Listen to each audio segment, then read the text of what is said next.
Okay, it seems we reached, folks have stopped trickling in.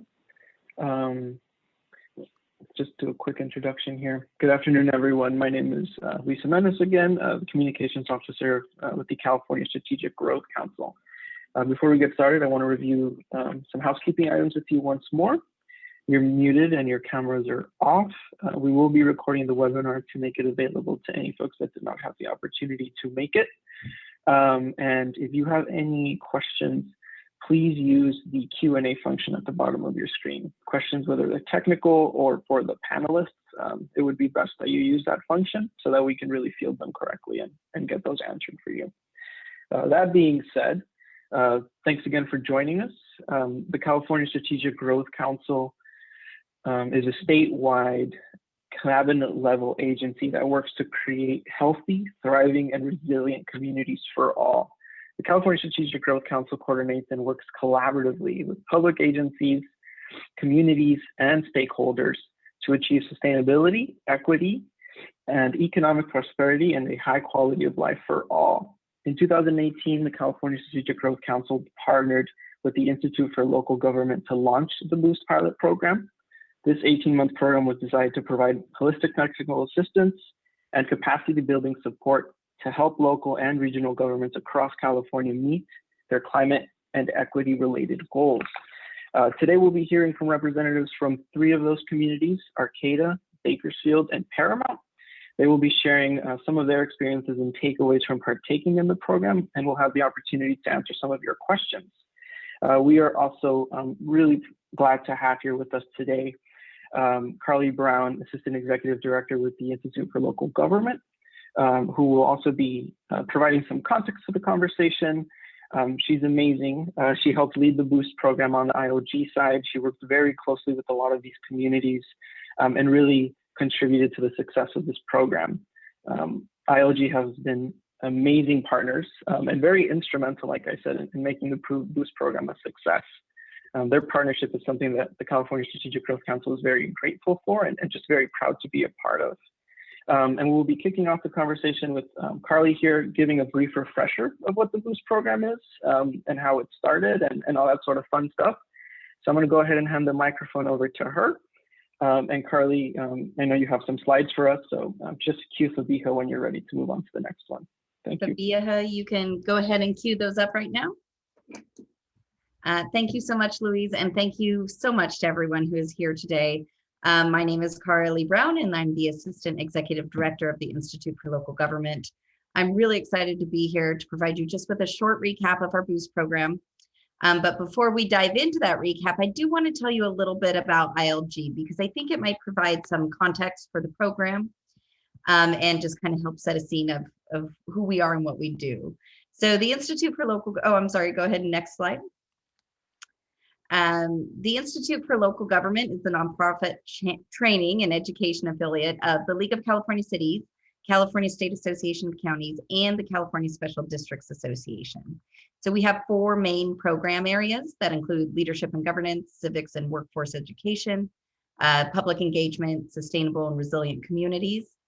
And our mission is really to help local governments just do things better, to really navigate that complexity, increase their capacity, and build trust in their communities. And so we do that by offering kind of a range of services, including education and training, technical assistance and capacity building. And we really approach our work centering everything around the principles of equity, of inclusion, and of excellence. So advanced slide, please. So the Boost program was created by ILG in partnership with the Strategic Growth Council, as you just heard, to really help local governments across the state build capacity to address this growing challenges they're facing, specifically in regards to climate and equity. And so the funding for this initial pilot program was directed to ILG through the Strategic Growth Council by a legislative appropriation that really sought to build upon ILG's pre-existing Beacon program. And the program, the Boost program spanned over 2 years, with the first 6 months being spent on developing the program and what we were going to do, and selecting the 10 cities and 2 regions that are illustrated on this map that you see on the screen. So in fall of 2009, we set out to provide this really customized and tailored support to elevate these jurisdictions and help them prioritize climate and resilience, equity, and economic development. We met with every community, we developed work plans, we established roadmaps, and then 2020 hit, and you know what that means. Next slide.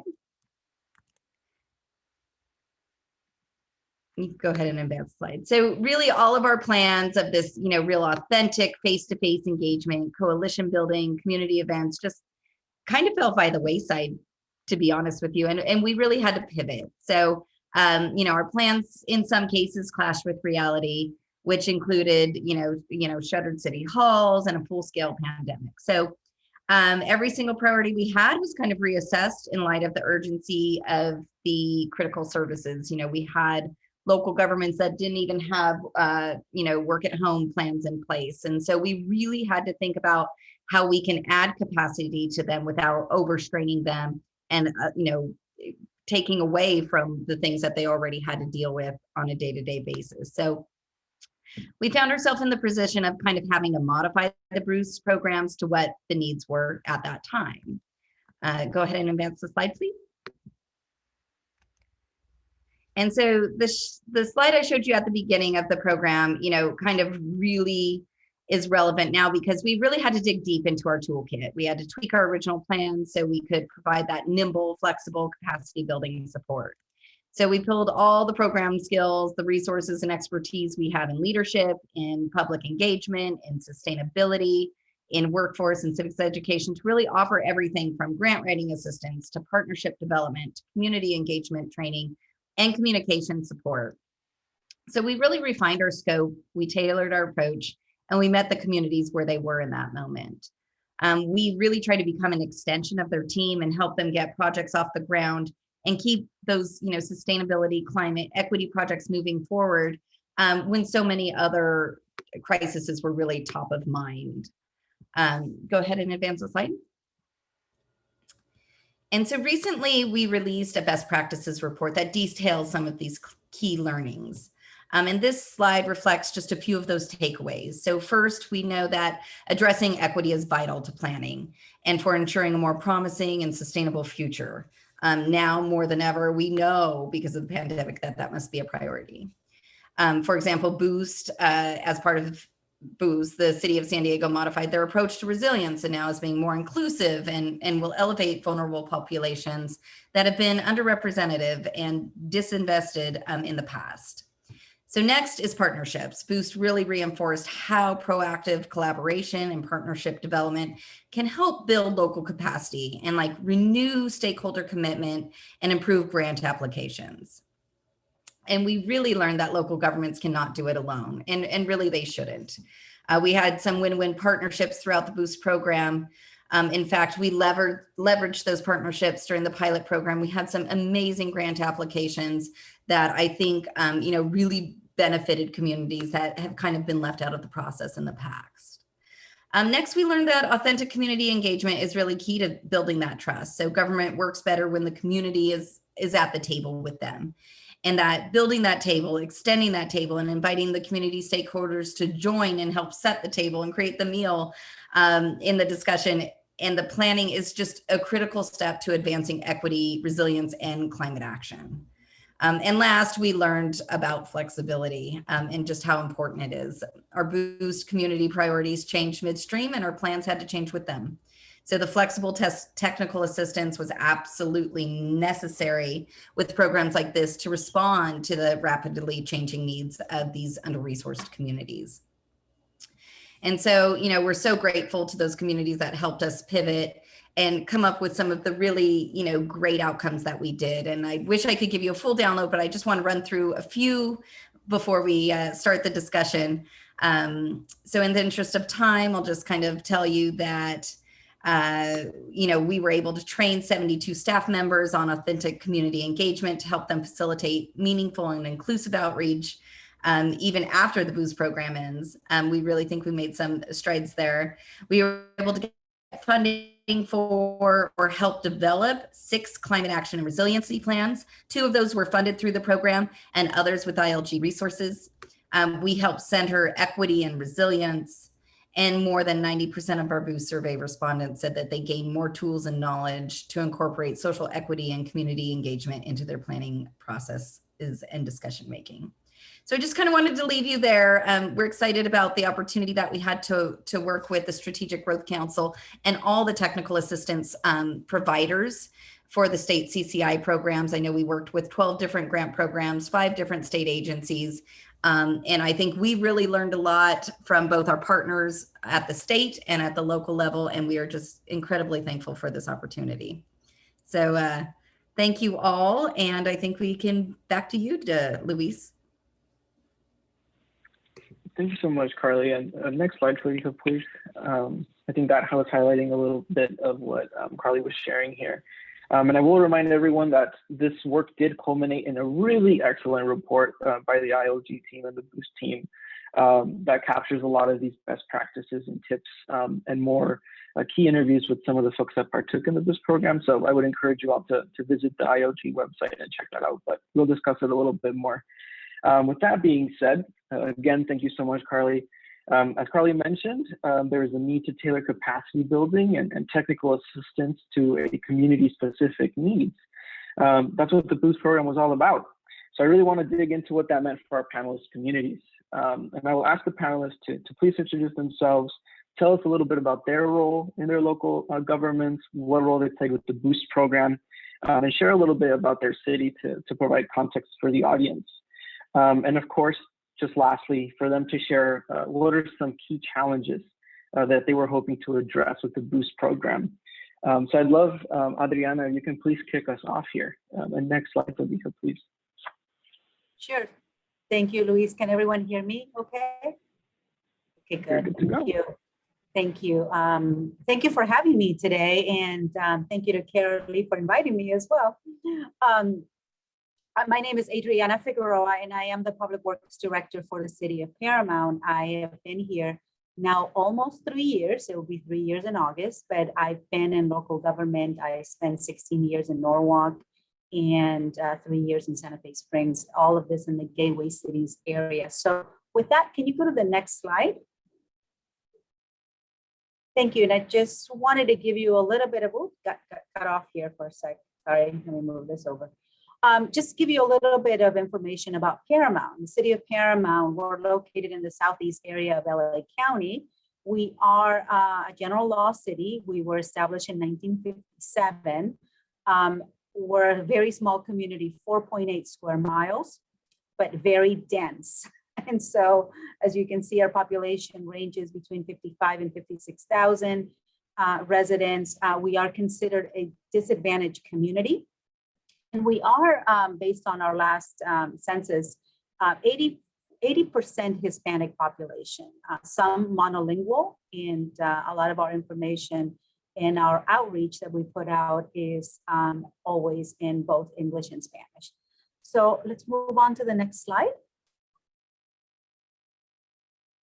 Thank you. So just wanted to give you a sort of an overview of what our city is and what we've been doing in terms of our sustainability and environmental progress here.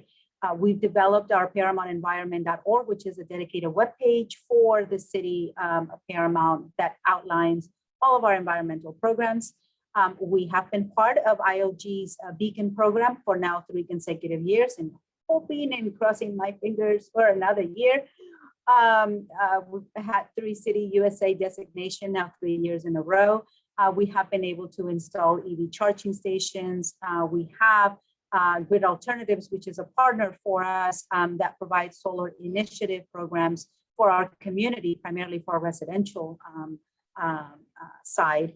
And of course, now recently the Climate Action Plan, which is getting ready to get adopted, and really kudos to everyone at ILG, at the Strategic Growth Council, really all of you guys that helped make this possible, and really through Boost.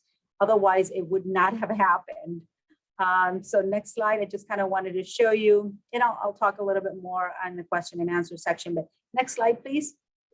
Just shows you we're going to be moving now into our plan, which actually the outreach, or part of the outreach, As you can tell, 2020 was a very challenging year when it comes to outreach. And so we wanted to do just a couple more sessions with our community. And so we have one coming up tomorrow and the other one on Tuesday. And that will really be it. And then our plan is to bring it back for adoption in July. So I had to do all of that in 2 minutes. I hope I did that okay. But really just thank you for having me. And of course, during the question and answer, we'll go over more, but really the climate action plan was the program that was made possible through the Boost program through ILG. And I want to thank everyone for that. So that's it for me. Thank you, Adriana, so much. Amazing. And I'll get the next slide, please, Vika. And I'll be asking David to introduce himself as well. Thanks, Luis. Good afternoon, everyone, and thank you for attending. This is a great opportunity for me because I get to sing the praises of the Boost program. We were the lucky northernmost participant in the city of Arcata, and I have the pleasure of working for the community development department there. My name is David Loy. I'm the director for the department, and we cover planning, economic development, and housing. And I've been there for about 10 years now, so I've got to see quite a bit of change over the last 10 years. But really, we're coming to the close of our 20-year planning period for our current general plan. In addition, we've gone through a lot of the low-hanging fruit in terms of planning for residential development and our planned growth for that 20-year period. And so we were really on the cusp of doing this major planning work to plan for our next 20 years worth of growth. And one of the things that was really important for the city in order to do this planning was to, number one, have a broad community engagement strategy that really dug deep into our community and got as many perspectives as possible. And in particular, we wanted to reach beyond sort of the same old people that typically came to show up. And so we had a strong commitment to doing that, and we had some great ideas for how to get started with that. And the Boost program, the ILG folks really helped us hone in on some strategies for improving that outreach and engagement. One of the things that is of particular interest to me, in particular going after Adriana, is that we're about 11 square miles, so we're about twice the area, and we have about 18,000 people, so we're a tenth the size of you. And one of the big struggles that folks have here, because they have sort of a rural mentality. In fact, you see behind me an aerial image of my neighborhood, lots of green, not a whole lot of gray. We think of ourselves as this rural city, and it's been a struggle to get people to come along and understand that we need to plan for the future. And so going back to folks who own land, people who typically engage with the city council that have the resources to do that, has consistently yielded the same solutions. And so our desire to find out from folks that weren't traditionally part of this process was really important to us. We had a good start, and I think the Boost program really helped us do everything that Carly mentioned that they were, that their objectives were for the program. We definitely built networks. We definitely leveraged those networks, and we continue to. We've definitely become a lot more flexible and nimble in our approach, and couldn't say enough good things about this Boost program. Looking forward to question and answer, and hope to address some of the concerns that folks have out there. Thank you so much, David. Really excited to get your perspective with your special needs. I'll hand it over to Cecilia now from Bakersfield to introduce herself as well. Yeah, thank you. Thank you for inviting me. I'm Cecilia Griego. I'm the Economic Development Principal here at the City of Bakersfield. I always like to show this picture because, we're not a pit stop along the way of the 5. We are a full-blown city. So you'd be surprised what people. Next slide, please. I just wanted to show a few facts. Here's, where we're located and just kind of where we are in proximity to other places around the state. You can see, almost, always less than 300 miles and from a lot of key destinations in state. So you can see we're very central. Next slide, please. Just size, we're much bigger than the other two cities, as you can imagine. I don't have the square miles, but we're a little over 150 square miles. Population is, I think it's a little bit higher now. It's just under 400. We are the 9th most populous city in California and the 52nd most populous in this country. We are larger than St. Louis, Pittsburgh, Tampa, Florida, just to give you some perspective. We are a growing city. In 2019, we grew 8 times faster than the state. We are a very young city. In a lot of cities, you see the aging population kind of moving that median, but our median is still pretty low. Median age is 31, and 32% of our population is under the age of 20. So a lot of young families, a young kind of thriving, growing community. And we have about over 15,000 businesses. Next slide. Oh, next slide. I didn't, somehow this one got in twice. Oh, there's missing slides. Okay. I don't know that. Okay. Yeah, it's okay. And anyways, just those are a few facts about us. Some of the challenges we had hoped to address with the Boost program, and they really addressed a lot of them, was one of them. We were one of the lucky recipients of a Transform Climate Communities Planning Grant. So one of the key things, there was a lot of program deliverables, outreach. So especially when COVID hit, ILG was really helpful in helping us kind of navigate that and coming up with a strategy to help us do our, social distance outreach and really help get that grant started. They also helped us identify other funding grant opportunities where we're successful in both getting the LEAP and the STEP grant, which I know we're going to talk about. It was a partnership with Arlena and the MLK initiative. They also helped us build relationships, and even through the social distance, they did connect us with some peer cities, other cities that got TCC grants, and were really great with that. Also, a key thing was really to, our disadvantaged community is pretty large. We have about 6 or 7 census tracts that are, are considered disadvantaged. So we really wanted to help us identify other possible efforts to help these communities, either through investments and funding sources and developing as an action plan as a way to help get these communities, as a boost per se for the program. So that's all. Thank you. Thank you so much, Cecilia. I'm sorry about your slide. And I know you are not alone representing Bakersfield today. You brought a really amazing community leader. And I'd like to have Arlena introduce yourself as well. That would be really great. Thank you, Louise. Thank you, Caroline and Cecilia, for this opportunity. So do I talk about me? Do I talk about the program? Because it's also amazing, right? So I'm going to just do both. My name's Arlena Waller again, and I am the founder, visionary, and chair of She Power Leadership Academy, where we build girl leaders to intentionally disrupt systems and make wrongs right.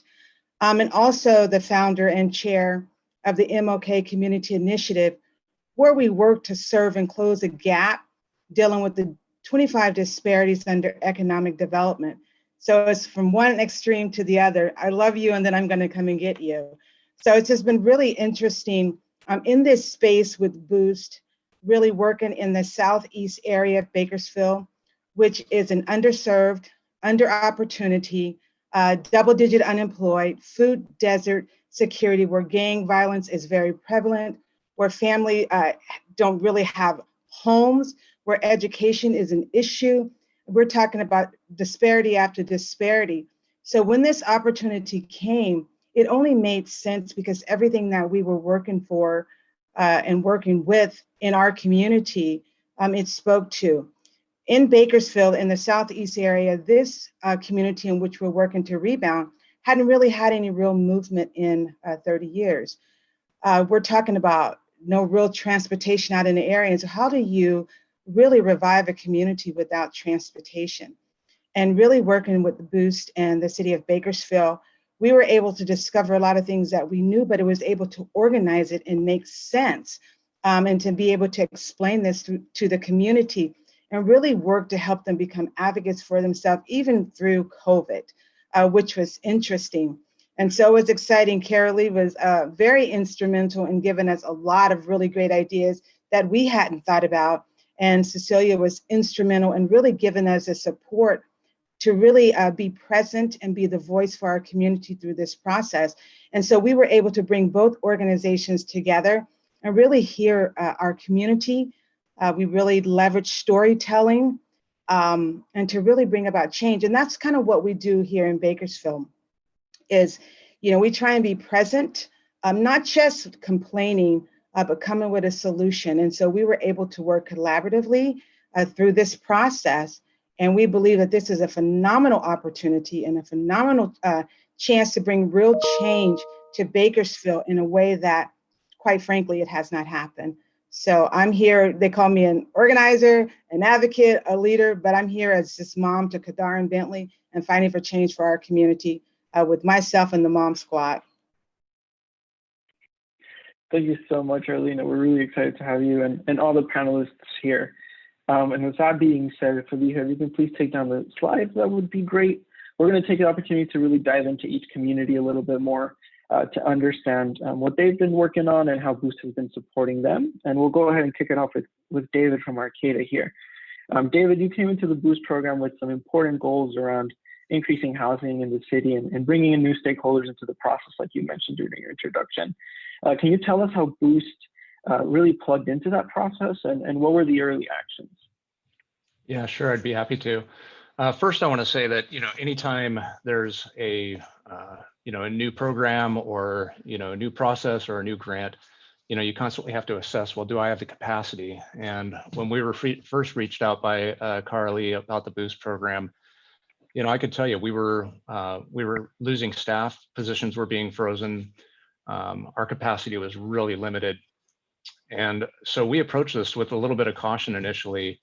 And Carly and Erica and Hannah and the team at ILG really convinced us that they were going to provide net benefit and assist us. It wasn't going to be an additional burden, but it still meant taking the time to set down and go through a training program. And so we sent a couple of people down to some initial trainings, and we dedicated Dee Lafreitas, senior planner on our staff, and Jennifer Dart, our deputy director in particular, to be sort of the lead for the Boost program on our team.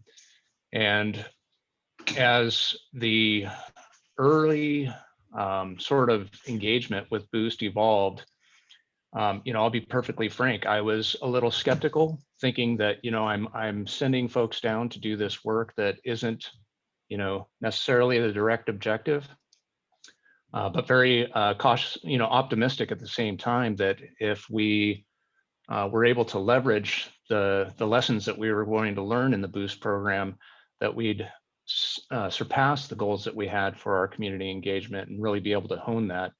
And I can just tell you that our expectations were far exceeded. Our team developed a really robust and in-depth knowledge of very strategic ways of approaching engagement. And the engagement shifted from something that we knew we had to do in order to get the plans done to sort of the focus. The engagement was the purpose. The results from that engagement became the community building that we would be able to drape the documents around instead of the documents being the focus. And so just kind of wanted to start with, those communities that are out there, those smaller jurisdictions like the city of Arcata in particular, that feel completely strapped and that your capacity isn't there to take on another program. Approach this with an open mind, I guess would be my first thought.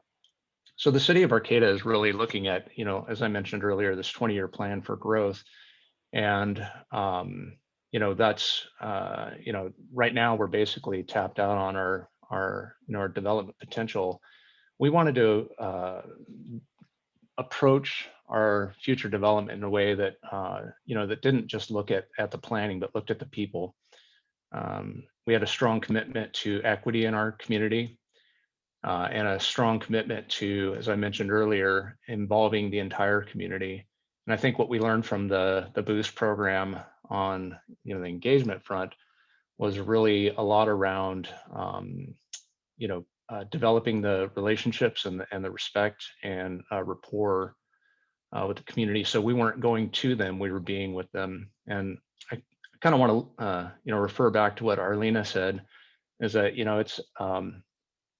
it's a, we don't quite have the same struggles in the city of Arcata as described in Bakersfield, but, there's people out there that are, that are really being left out of these processes. And so it was really encouraging to be able to do that. But on top of that, the Boost program allowed us to leverage a lot of state dollars. We secured over $30 million in various grant funds for a couple of different projects in the city during the time that we worked with ILG. They helped us with at least 3 different grant applications. And so it was fantastic technical assistance and overall a huge boon for this community. That's really great to hear, David. And I know that, the city of Arcata and your team was able to apply insights from these early Boost actions.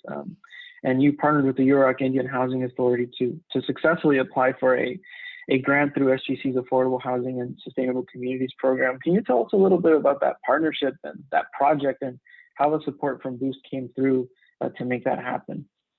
Absolutely. Yeah, the Yurok Indian Housing Authority and the Yurok tribe really took the lead on that.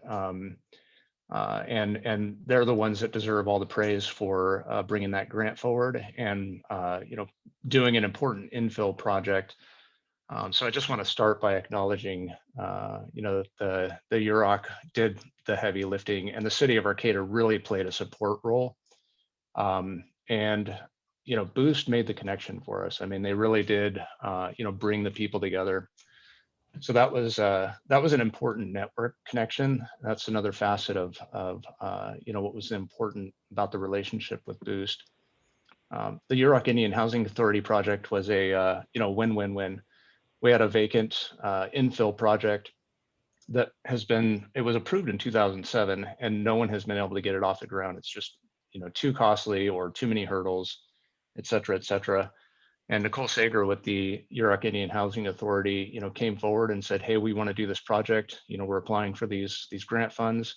And we basically just said, "How can we support you?" And every time they came forward and said, "We need a zoning clearance," we put the zoning clearance down. We pushed through a final map for the subdivision for that project in record time for the city of Arcata. And, it was not easy. I mean, there were a lot of potential hurdles that, together we overcame. And so that was a great partnership.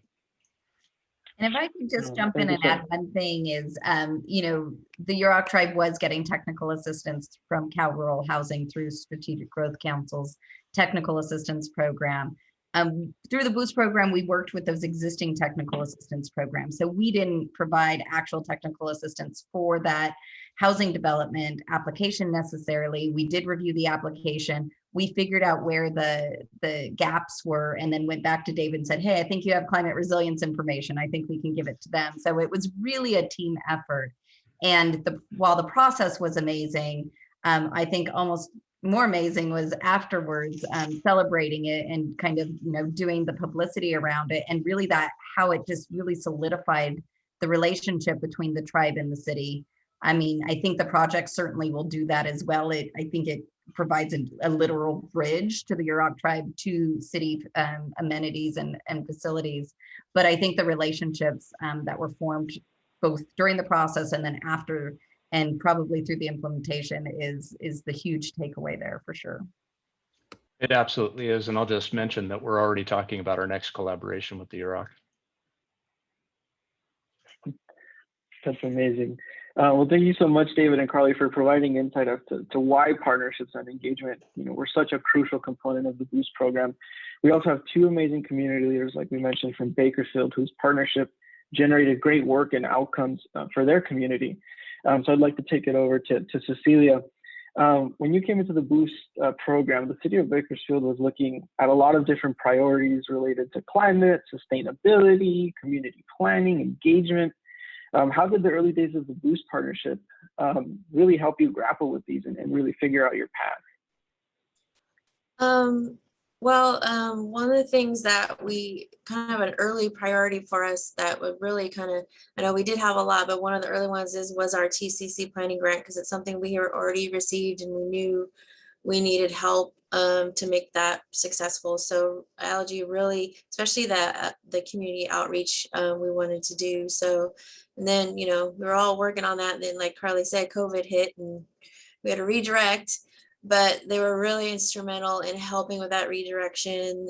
They helped come up with a new outreach plan via social distancing. They did surveying, stakeholder interviews, technical assistance with virtual meetings, really helped us navigate this new type of outreach that we all had to learn really fast, and really helped, you know, give us a real assistance in that part. And also, and working, we were already had a great relationship with MLK Initiative and working with Arlena. And we were actually, at the time Boost came in, we were already working on a kind of help them to help come up with a kind of community action plan to set their priorities. We were looking at how we can address, you know, infrastructure, housing, active transportation, urban planning, you know, neighborhood services. There really was a whole broad scope. So we really used ILG. They really came up with a kind of almost starting an action plan to help us start a huge community engagement effort to help prioritize some of these community needs. And really, so we thought when Boost came in, we were working on that when Boost came in, and they really helped solidify a plan. And then we were working on that, and they brought in the STEP grant opportunities, so that we thought that really meshed well with a lot of the priorities of the community that we saw. You know, mobility was a big part of it, and giving that, you know, improving access to mobility, knowing the challenges there are in that community, and where, you know, any way we can bring in more funding and resources. So we kind of shifted and turned gears towards that, and they were really instrumental in getting a successful application, and really working with this community, you know, aligned with the Boost mission to help build local capacity and really support these communities with grant opportunities. Oh, thank you, Cecilia. And like you mentioned, meanwhile, the MLK Community Initiative had identified mobility as a key priority in the Southeast Bakersfield neighborhood. Marlena, had you been talking to the city about these goals prior to Boost, and you know, how did these conversations go?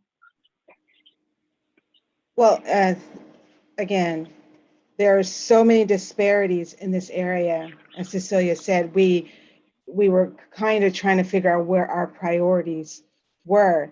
And so really working with ILG and Boost, we were able to kind of narrow it down, because shortage of housing, infrastructure, and the list goes on, as Cecilia shared.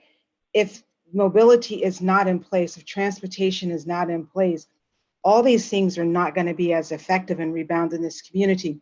So it's really great to have, you know, a partnership who understand how important equity is.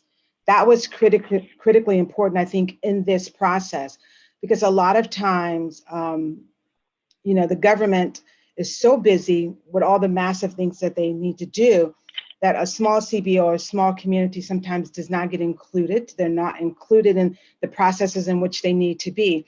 And I think that was critically important in the partnership that was created with all of us. Even though we were already having conversations, I think we were able to magically bring it home through this process, and really writing a grant that was competitive.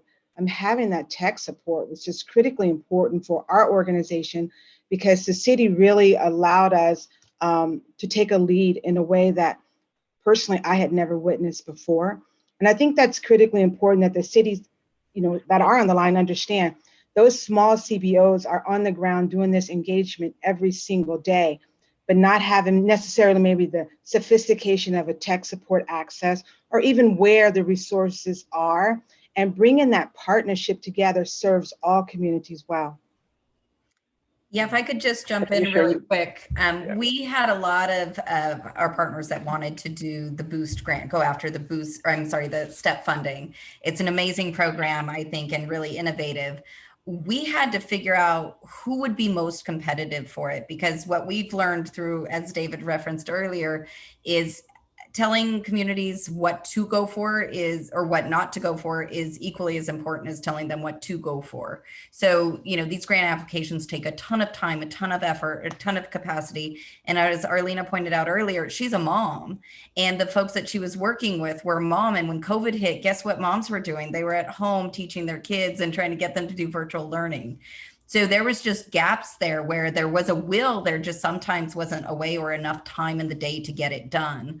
But just wanted to emphasize another thing that Arlena said is advocacy groups, those on the ground, they know what their communities need, they understand, but unfortunately it's so much. So the prioritization, I think, was a huge key, and it takes a lot of time and it takes a lot of dialogue to figure out how you're going to prioritize and how you can map it out to receive the most benefit the quickest, but to go slow enough to where you're really thinking through all of the interconnections between transportation and housing and workforce and things like that. So this one was a fascinating project for us because Arlena, you can tell by those glasses, she is fabulous to begin with, but it took a lot of dialogue, a lot of time, and a lot of effort to get to what the project was, let alone to write it for such a big grant. It was a heavy lift grant for sure. So we kind of threw a ton of resources behind this one, and then another step implementation grant for our San Joaquin County COG folks as well. And that was exhausting, but great outcome. It was very exhausting. And here's the part I think that a lot of people can learn from. You put more resources behind it because we had never been in this space. And I've had that conversation, like we've never been in this space working with the city or working with a tech grant. So it was really new for our community and really processing it. So really having the patience to work with our community and having the resources to work with our community to get to this point was critically important. And we learned so much along the way on how to organize in this way to be able to support our community. And we don't always have that.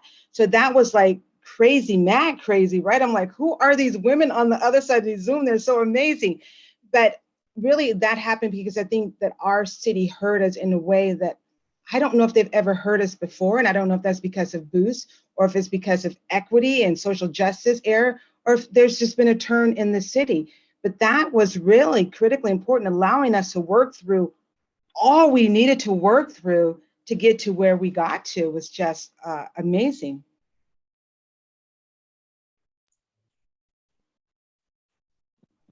So that's really great to hear. I think it brings all of us a lot of joy to really see how these partnerships actually, develop really amazing work. And then, Alina, how you're mentioning how your community received some tools and support that traditionally would not receive, and the Boost program created that bridge. That's just really great. For some of our audience members to really understand what a STEP grant is, what were some of the components that the partnership helped to put together? If all three of you wouldn't mind breaking that down a little bit more. Sure, I'll start. Really, when Boost, brought the STEP grant opportunity to us, they really helped us assist and figure out a project. I mean, that was probably our longest conversation. Is like, we have all these issues we want to address and fix. Let's narrow it down. So they really almost developed like 3 scenarios. Well, we can take this approach. We can take, there was like, to address this need, we can take this approach to address this need. They really broke it down really clearly and precisely. And, we had some approaches that were more, because the STEP program itself is pretty broad. There's a lot of things that are eligible. So we really looked at that full eligibility list and really picked out what would be key and helpful for this community. Some were more, technical deliverables, and others were more about engaging and building capacity. And I think we ended up more the engagement building capacity option. And so they really helped, craft the application, craft the project narrative, craft the budget, and really, helped us with the technical details. And really the outcome, was a great successful application. And kind of just to highlight the key deliverables was doing a community needs assessment, doing, and part of the outreach, doing that neighborhood demonstration project, doing community planning and an advocacy toolkit, really giving the community members the tools they need to know to be part of the process and how they engage. and also based on the outreach, doing a clear roadmap for a clear course of implementation, like with the mobility options that the community comes, really creating that roadmap. And then the end was actually creating a mobility equity neighborhood advisory committee to continue the implementation and the discussion even once you get through the grant process. Yeah, that's really great. If none of you have anything to add, I'd like to shift over to Paramount and Adriana, of course, to talk a little bit about her climate action plan. And Adriana, when you first started Boost, you were staring down that need to prepare Paramount's first climate action plan, which I imagine is a daunting task. You know, how far along were you, and how did Boost help in there to help you move forward and contributed to that? Wow. Thank you, Luis. We were actually not far along at all. I mean, we knew where we wanted to be. You know, again, I've mentioned we are a disadvantaged community, just like David was talking about earlier, is we don't have a whole lot of resources. Very small, you know, staff. I'm in the public works department. We ended up with all of the sustainability programs, but we work very closely with our planning team, which, by the way, it's a planning team of 2. So, you know, just to say, one of our planners, he's actually now our assistant planning director. He is amazing, but again, it's just him. And so, having that relationship with Boost, when we were approached about this program, I was ecstatic. I was just so happy to see that. But I was also a little worried in the beginning, just to be honest. I wasn't sure how much time it was going to take for the very few people that we have, very few staff that we have working. And so Boost came in, and we had already done a greenhouse gas inventory. And our COG, our Gateway Cities COG, had already done a sort of a climate action framework. And so when Boost approached us, we took a look at, okay, how can we leverage what we've done already and get to a climate action plan? Because that's really where we wanted to be. We wanted that roadmap to be established, particularly for a disadvantaged community like us here, a small community here in the Southeast area. So Boost was instrumental in getting that, getting all of that work focused and really getting us to where we needed to be. In other words, getting the climate action plan and seeing how it could actually happen, because at one point we didn't think it was doable. I don't know if I've answered your question. Yeah, if I could just jump in, I think Adriana brings up a few points that I just really want to make clear. Number one, Boost is a bigger team than just me, for sure. You know, Nicole Enright was critical in Bakersfield's project. Hannah Stomakovich was critical in Arcata's project. And we also had Kim Danko, Erica Manuel, Melissa Keene, and others at ILG on that team. But we also were able to employ and contract with 3 planning firms, Placeworks, ESA, and Harris and Associates. And Harris also did help with the Bakersfield grant as well. But just to say that, you know, to a couple points. One, yes, there was a critical need there. But we, even within the confines of the program, we didn't have like big budgets for extra contractors. We didn't put that in. So we knocked on many, many doors, right, Adriana, to find funding to pay for consultants to help with this. And ESA, you know, did some pro bono work for us and really helped.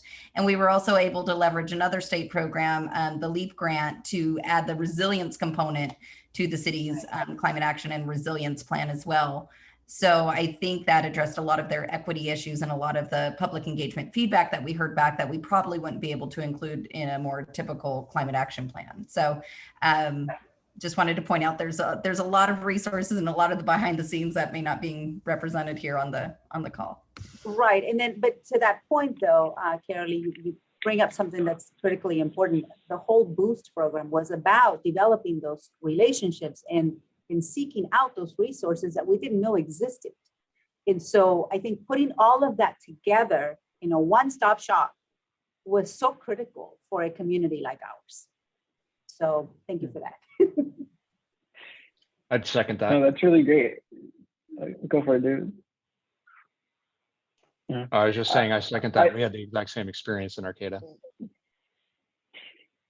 I think a lot of the audience members and us on the line are very familiar how small teams usually get a lot of big tasks in government.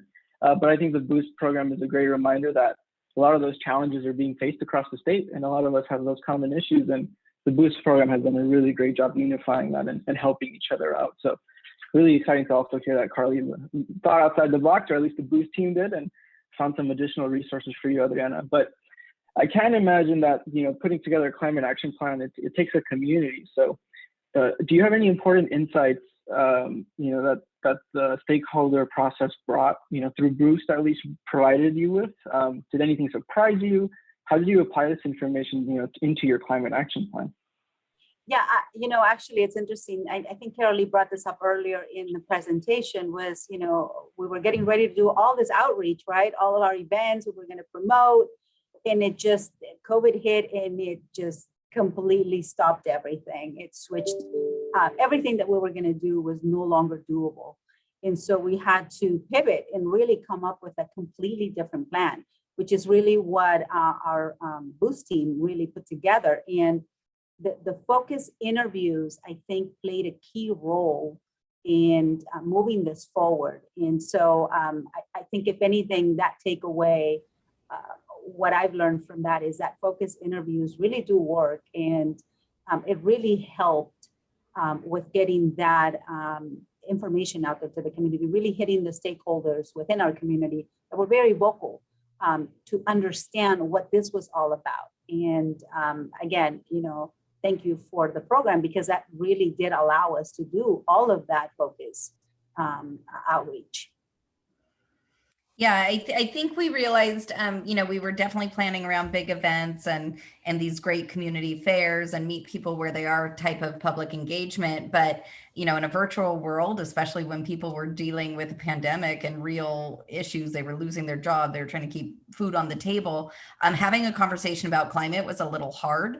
But what we really sought to do was connect it to their experience right now. And climate resilience, certainly, we were able to make those connections to, securing jobs. What kind of job do you have? What extreme heat? Things like that, were they were able to relate the pandemic to what might occur, in a climate disaster. And so that was one benefit to it, but they were hard conversations, just getting people's time and attention on it. And that's why I think the City of Paramount is doing an extra round of engagement after it, because we just want to make sure that we're meeting all of, meeting people where they are and getting all the input that we can. That's really great to hear. Thank you both for providing insight to what Paramount's up to.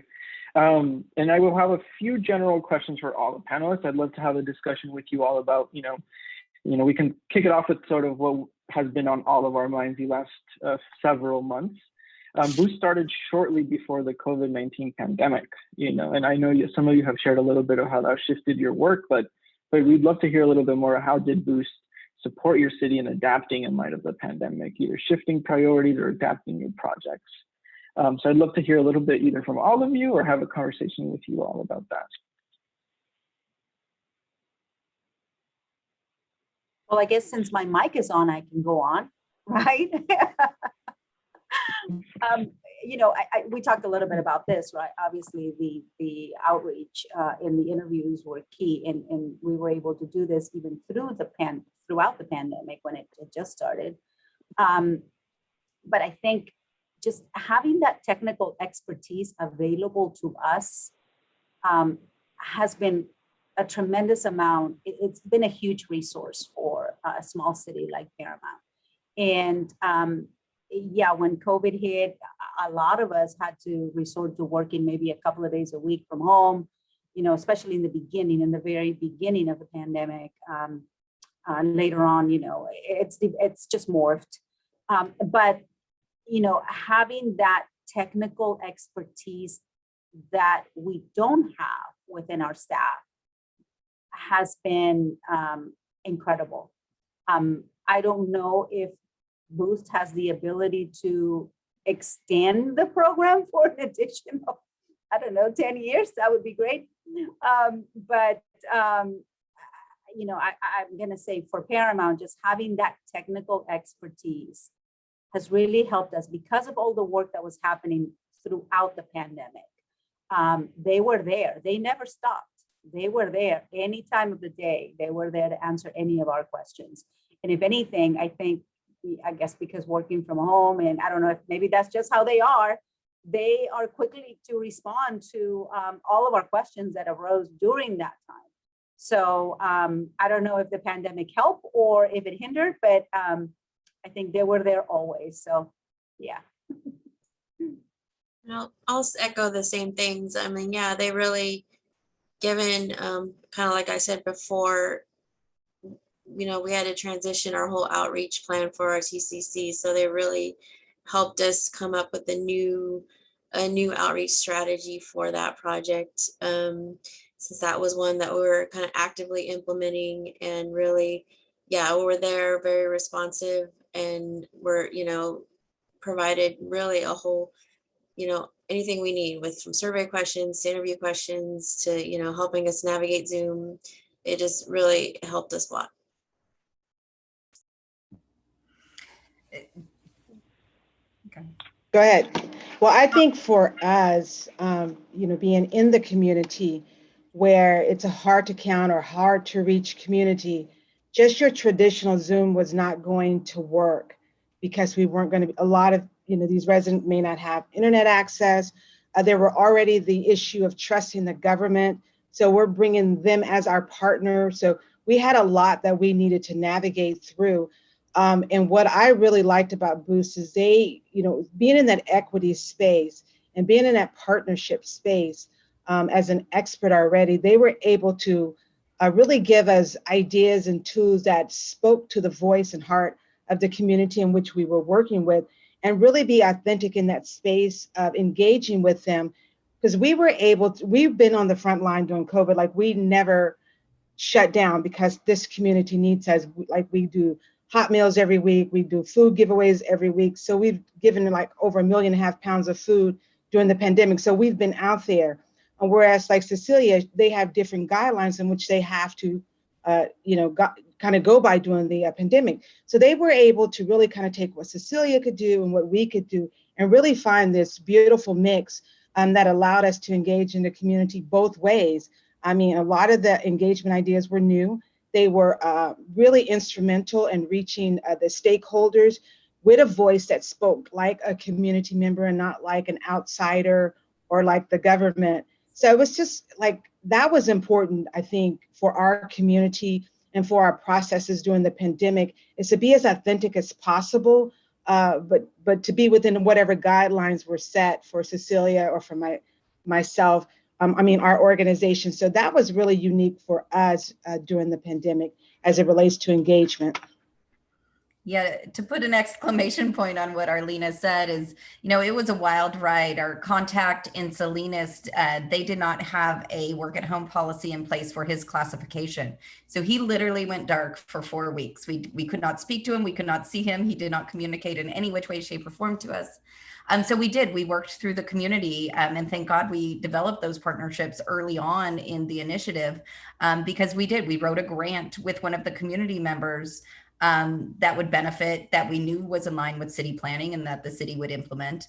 And then same with in East Palo Alto, our contact was doing COVID testing. She was just in the field almost 18 hours a day, I think. And she gave us her cell phone and we would kind of talk as she was swabbing. I mean, it was a wild, wild ride. I can't even tell you. But we did what we could with the time that we had and found every person and every resource that we could throw at it to get the outcomes that these communities need. It's really great to hear how you all adapted and who supported that. And speaking a little bit about community engagement, just another question here. What insights or sort of aha moments did participating in Boost provide regarding how your city conducts community engagement, or in Arlena's case, how CBOs engage with government? Would love your insights on that. Feel free to jump in. So how CBOs engage with government, it's unique. because if we're speaking on behalf of a partnership with an entity up to this point, just don't really have the trust because they have not did a really good job in engaging the community and hearing the community. A lot of times decisions are made for the community without any engagement. So our engagement really came because the city stepped up.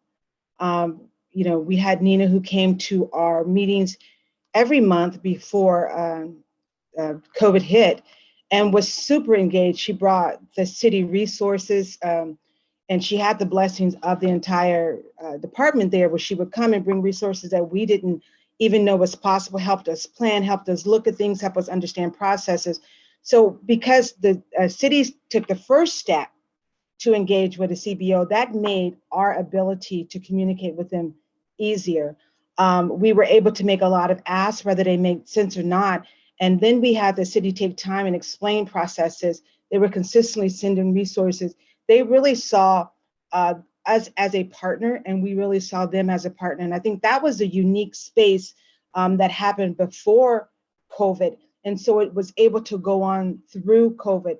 So if I was to give really any advice to any government agency that's on this phone, you have to take the first step really to partner with your CBOs, because they're the arm that you need. Almost any grant, I believe, is probably 25 to 35% of engagement. And that's where a lot of a shortage comes with these government agencies. So really look to your CBOs to be a true partner, really help them find resources to fix the community, because it's going to be a greater for everyone. Those are really my takeaways from the relationship that we've established with the city. And I truly, truly see the city as a partner where I didn't at first. I'd love to just follow that, because we have been developing a lot of new relationships with CBOs in Arcata. And, one of the aha moments, and I know how this is going to sound, but one of the aha moments that, I personally and professionally had was, part of engagement, the huge part of engagement is actually listening. We sort of transitioned, and the Boost team really helped us to understand this transition, that, we had a lot of good ideas about engagement. Before the pandemic, we were excited about, getting out there and, going to, baseball games and having booths at the farmers market, et cetera, et cetera. We were excited about, doing bilingual meetings and having our materials printed in Spanish and English both. It was about 2/3 of the way through 2020 that, I'm working with these newly enriched, relationships with CBOs. And there were a lot of new organizations that were forming also during the pandemic, that we started hearing from them, your approach is wrong. Your approach is all wrong. And this is how we want to be engaged. And so the leadership that came from those communities were able to stand up to us and say, hey, we understand you have an interest. We understand you have a desire and a commitment, but this is how we'd like to be engaged. And so that was one of the greatest aha moments that we had in the city of Arcata, was to be able to develop those relationships and looking to leverage those for benefit to those organizations that they represent and the people that they represent in the future. Yeah, really, really great insights, David. And I know both of your responses kind of highlight the equity component that we've all been hearing throughout the conversation. And I'd love to talk a little bit about that a little bit more.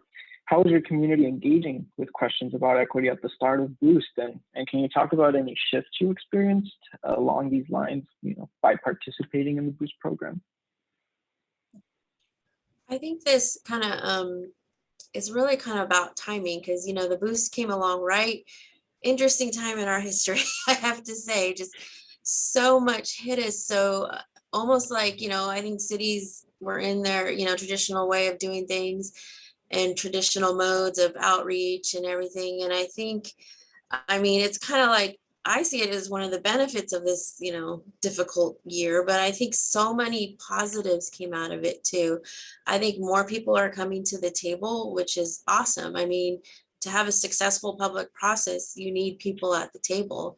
And I think people, I'm excited to see that, because I think before, just not as many were there. So, and like Alina says, a lot of people just didn't know how to do it, how to engage the community, but their passion and what they saw happening, the inequities that were happening brought them to it. Said, look, I've had enough. I want to see change. So I think it's exciting. So I think cities definitely need to take this opportunity to educate people how to be part of the process. I think that's something, a key takeaway I took from this is really having that educated, letting them explain the roles that local government plays. A lot of people that just think, government's this huge mass entity that covers everything in our society, but no, there's distinctive roles that local government plays, the state plays, federal plays. So I think really explaining the roles and the impact local government can actually play in your community, and how I think, like she said, and Arlena mentioned one of my coworkers who really took that first step and really started to educate. And I think, we always were doing that, and COVID kind of put a hindrance on it, but I think we were really starting to build that level of engagement, and we really hope we can continue to do that. So. Yeah, if I could just add one of those aha moments for me, and we're in a really interesting place on public engagement. ILG has been doing public engagement for over 30 years. We've written tip sheets, and it was really trying to get local governments to want to engage their communities. And then we had, community advocates, chanting in the street saying, we want this. And what was this epiphany moment for me is, we've all seen the equity picture, is that these underrepresented and underinvested communities have not had the time, have not had the education, do not have the money, do not have the resources to know what is an option for them. And so many times cities come, would you like this or this? And they don't know what else is out there, what else to ask for and how to ask for it. So, I think we're at the time where CBOs and cities and all local governments and state governments need to rethink about how we engage and why we engage, and what resources it's going to take to truly and authentically get the experience, get the priorities, get the values in a way in which they know all that is open, and on the table, so that we don't just ask them, do you like this or this? It's like, oh no, this is what we need to make up for, because this is what has happened in the past 200 years that they didn't have. They don't even know it's an option right now. So I cannot emphasize enough how much education and resources for CBOs and communities, particularly those disadvantaged, need just to catch up in their education and to be able to authentically participate. It takes time, it takes know-how, it takes education, and they definitely need that to be able to authentically engage. And I would love to, that you summed it all up. But here's the deal. Right now, equity is such a fundable word. It's amazing. I've been on more calls as a thought leader around equity. But when I look at those who are asking the question, it does not look anything like the person they're trying to understand. So this was a unique opportunity when we talk about equity, because a decision maker who looked like the community we needed to reach and serve was at the table. That is critically important when we talk about equity. You have to look at who your decision makers are, and it has to represent the community that needs you the most, whoever that is in your community. It has to be diversified. And then we talk about capacity. We had an opportunity really to have the time and resources to get the skill set to understand the process. And as it relates to the grant, which we will be starting next month, around education and engagement, that allows us to build the capacity to educate our community. That is a huge critical point when we're talking about shifting anything in your organization. If you do not do the capacity building, the human capacity building, the education and engagement, and you have to resource that.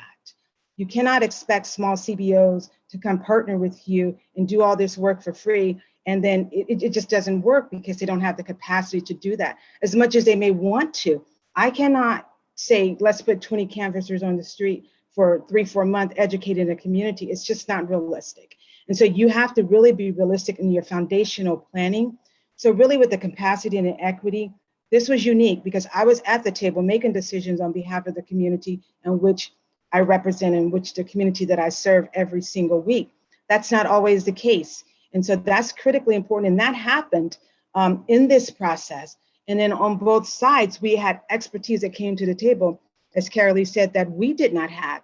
And so it was really a trifecta that really got us in. I think everyone, we're talking about really doing true equity work. You have to be equitable.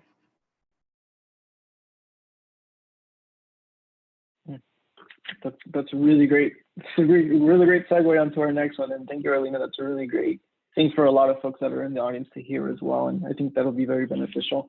I have one more closing question for the panelists, but before I do that, I'd like to remind the audience that we do have a Q&A portion of the program after this last question. So if you have any questions that you'd like answered by the panelists, that I'd encourage you to use the Q&A function at the bottom of your screen. Hopefully we can get the panelists to answer your question for you. With that being said, I want to go in order here, starting with Adriana. After participating in Boost, what were some of the major lessons learned, or takeaways, or best practices you'd like other governments to consider when doing their work? I think, prior to participating in Boost, honestly, I didn't know all that ILG really brought to the table.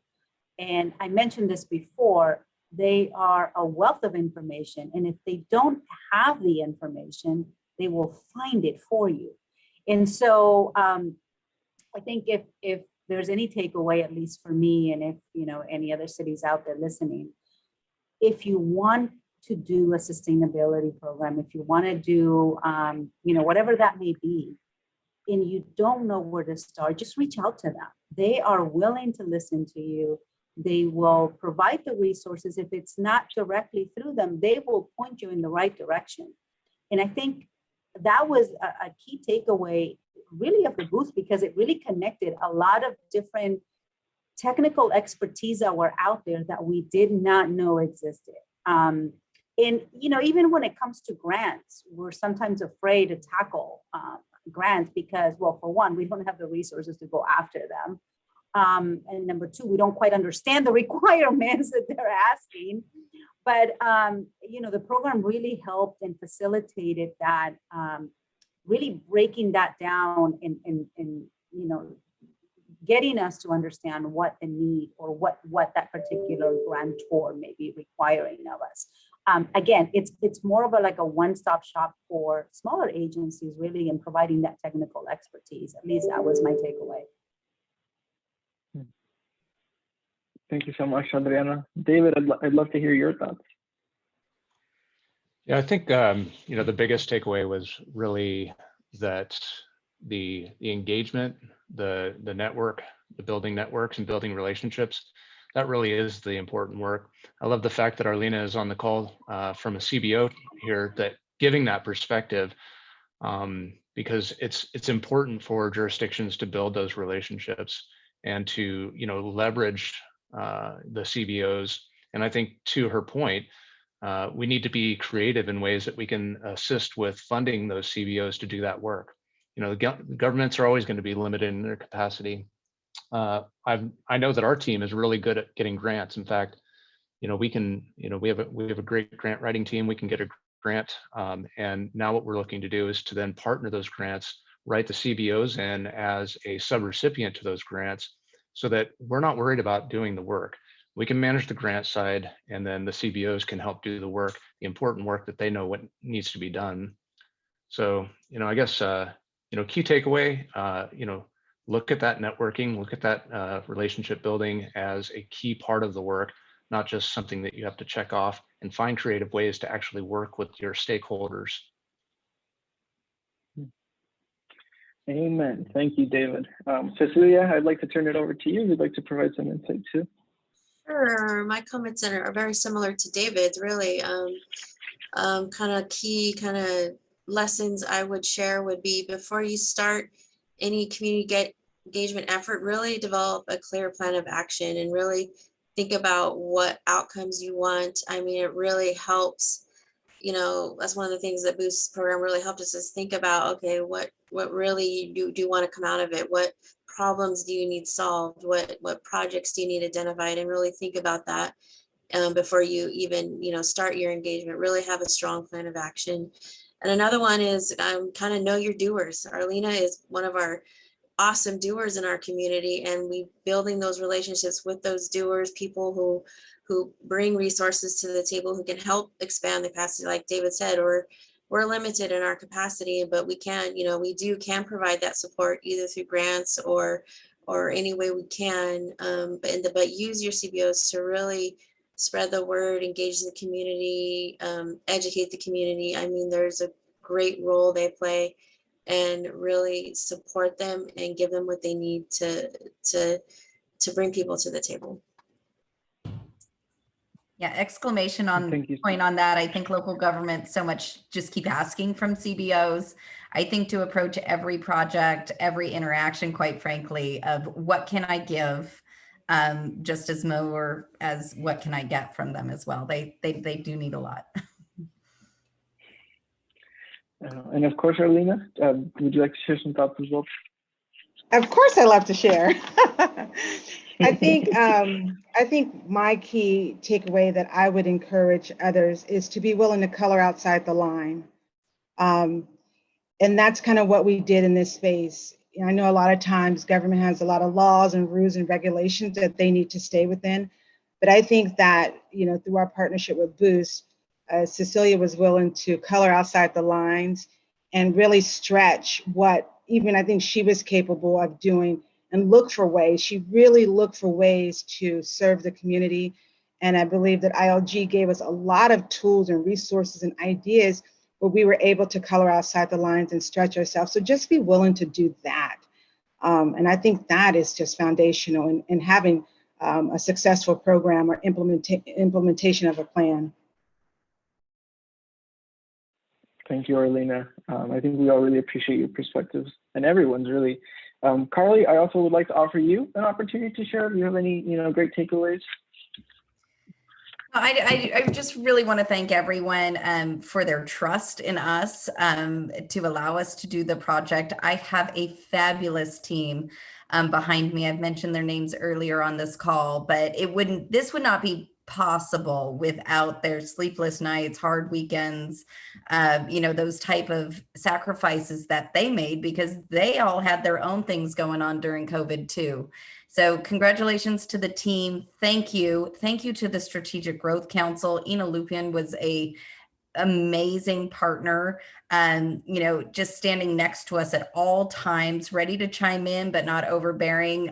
It was really, really a fabulous partnership. And again, thank you to all the technical assistance providers who we leveraged their work. I know it sounds like we're taking credit for a lot more than maybe what we did, but we leveraged the work of so many other CBO organizations that were giving that assistance already. And I also just want to thank kind of my former boss. Unfortunately, he passed away recently, but he was the one who made the funding possible for this program. Thank you so much, Carly. And thank you all for sharing your takeaways. We do have one question from the audience here that I'd love to get all of your perspectives on. It was directed at all of you, so feel free to jump in if this speaks to you. We talk a lot about capacity building. It means different things to different people. So Kiran Kumar on the SGC staff wants for each of you to share, how would you describe what capacity building means for you and your community? If time, how did Boost meet that need? I think I can go, if I may.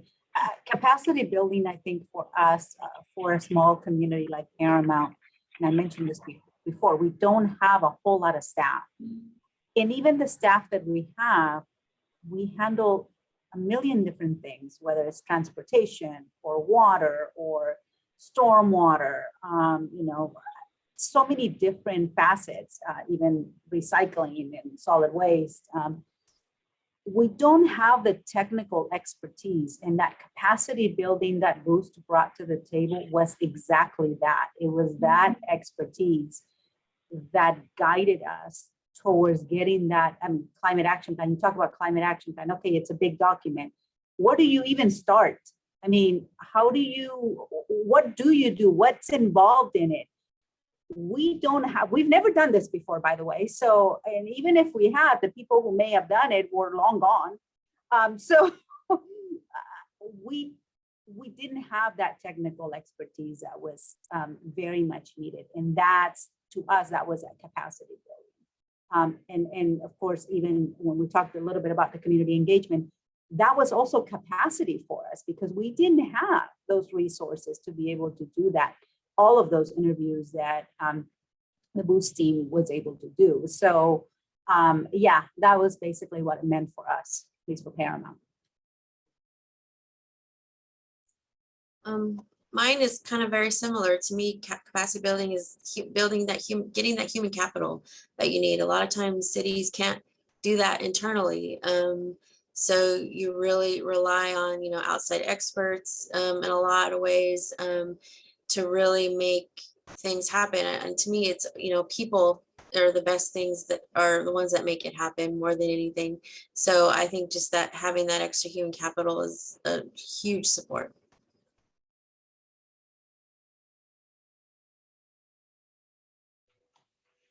Yeah, I think I have a similar story. I think it was for us, it really meant doing more with the same amount of folks, smarter and more efficiently.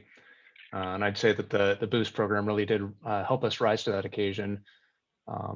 And several others in this call have mentioned this, but one of the main things that allowed us to do that more efficiently, our public engagement, was the ability to have a strategy in place beforehand.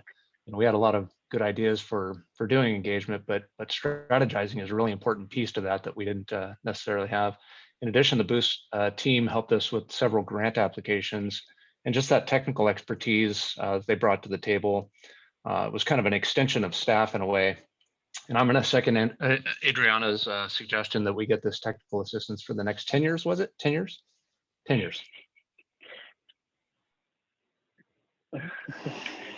I third that.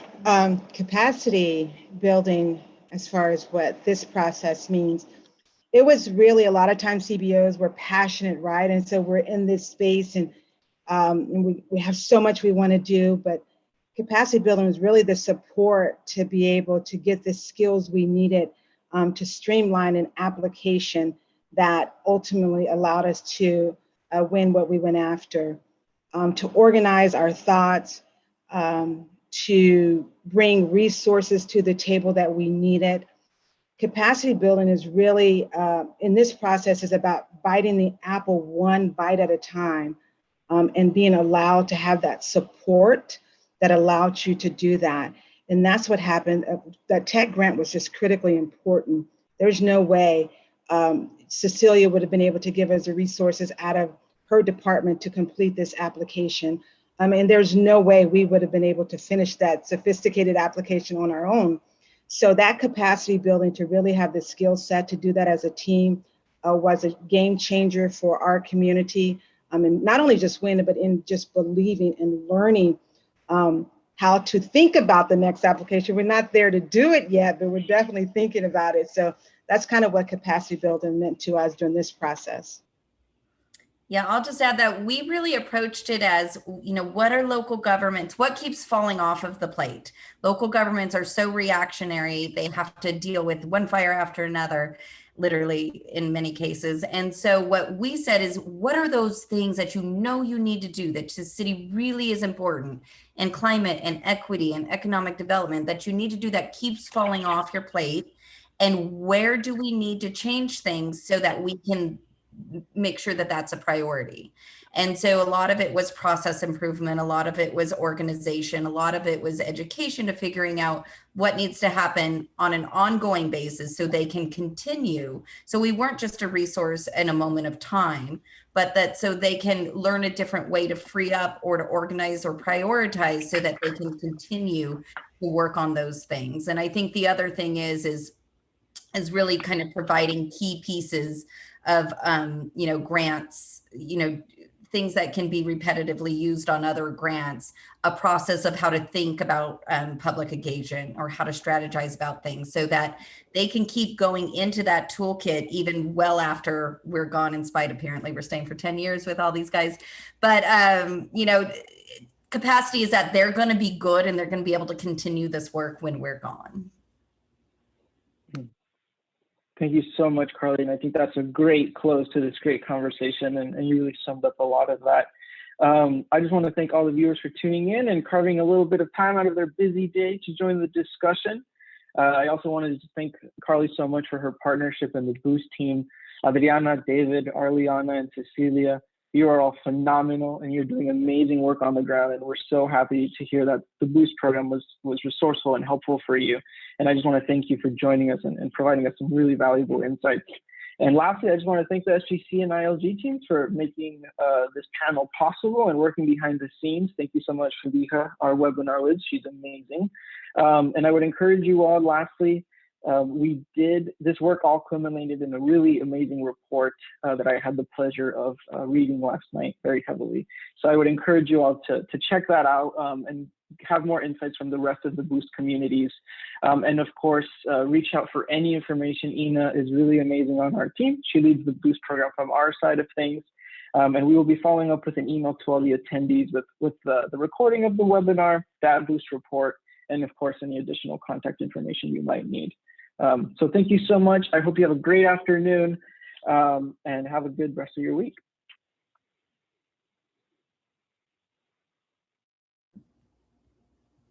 Thanks so much, guys. Thank you all so much. Appreciate it. Thank you.